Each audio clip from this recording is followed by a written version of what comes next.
During our work to bring the Onondaga into the Confederacy, Adadahar proved essential.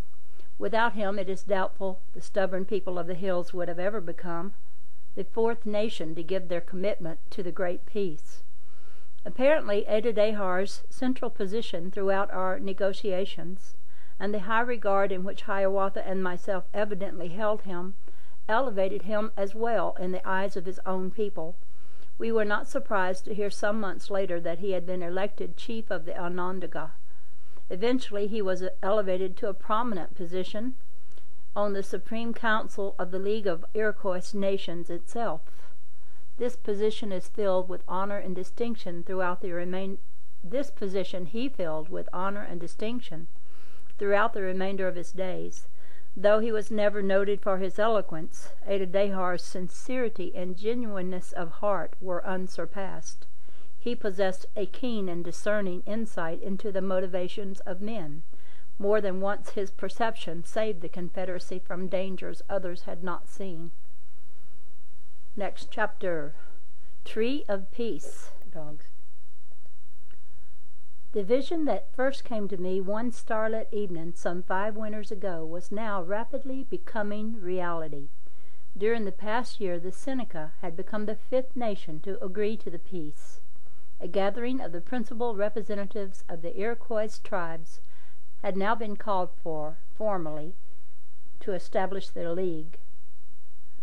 For months, runners and braves had been traversing the countryside, inviting not only the chiefs and leaders, but all who cared to attend, to meet at the headwaters of Onondaga, a sacred lake, in what is today Upper New York State.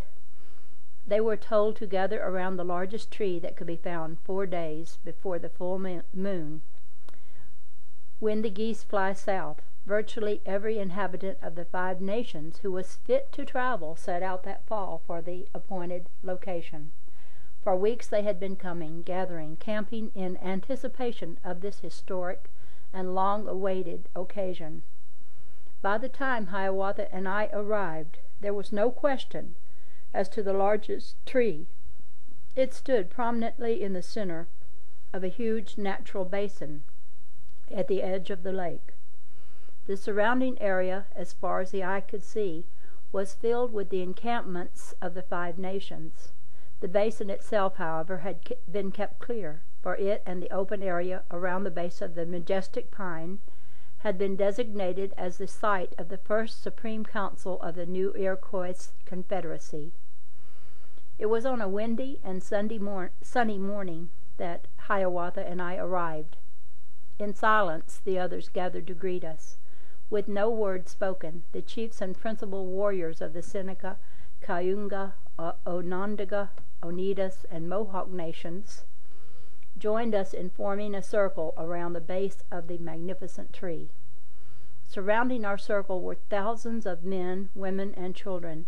They had come not so much to hear the words that were spoken at this historical meeting, for voices did not carry much beyond the circle of the central council, but to feel the spirit of the occasion. Though there were many thousands gathered around us, so respectful were they, and so silent, that our initial prayers were broken only by the sound of woodpecker and chattering squirrel. For 3 days we observed the wigwam of silence. From dawn until dusk no words were spoken. On the 4th day the wigwam of oratory began. Standing upon a great moss-covered rock about 30 feet from the base of the towering pine, Hiawatha spoke with the eloquence that had served our purpose so well during the preceding years. He spoke of the bird tribes, the winged beings of light who come to earth, calling up these mortal bodies of flesh. He spoke of the law that rules throughout the natural world, the law that one receives in the course of a lifetime exactly what he or she has given, that one experiences oneself the same conditions that he or she creates for others.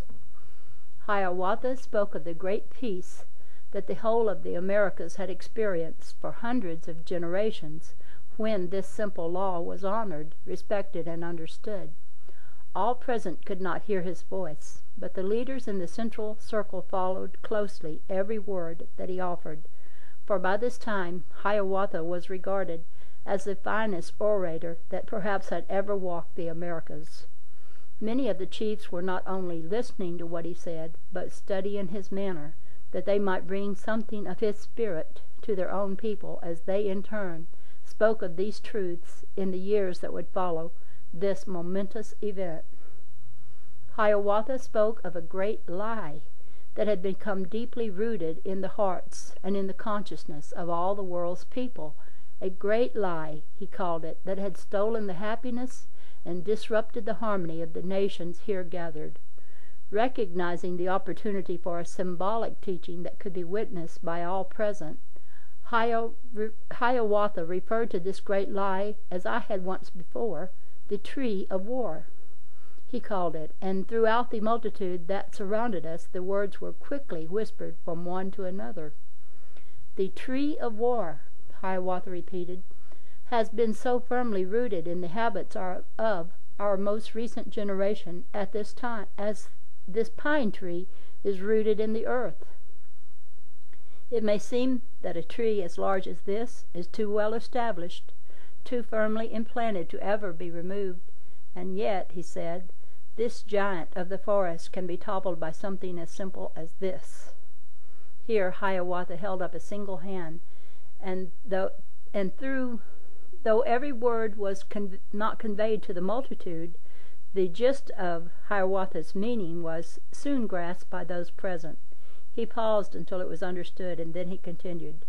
Something as simple as a human hand, created by the Great Spirit, with 5 fingers, each one separate, individual, and independent, something this simple can topple this great tree when the 5 fingers work together as one.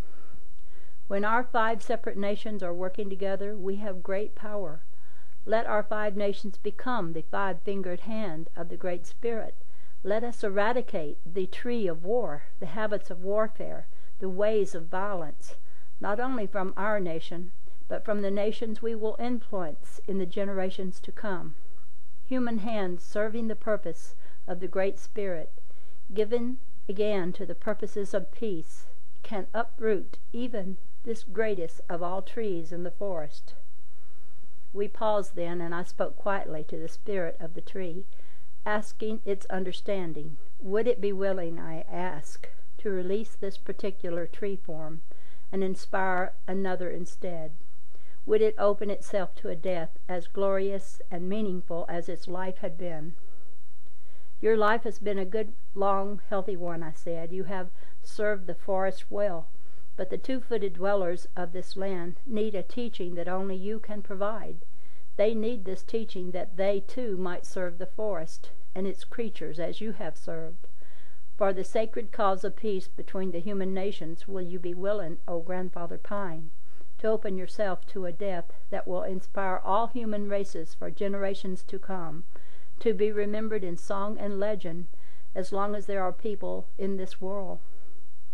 And all assembled waited for the tree's response. Slowly, gradually, we felt the emotional language of the tree speak into our hearts. Yes, the spirit of the tree replied, I have long known that this summer was to be my last, that the time was near to release this form for another. Such a death will be an honor. I have been waiting for you, Diganda Witta. Proceed.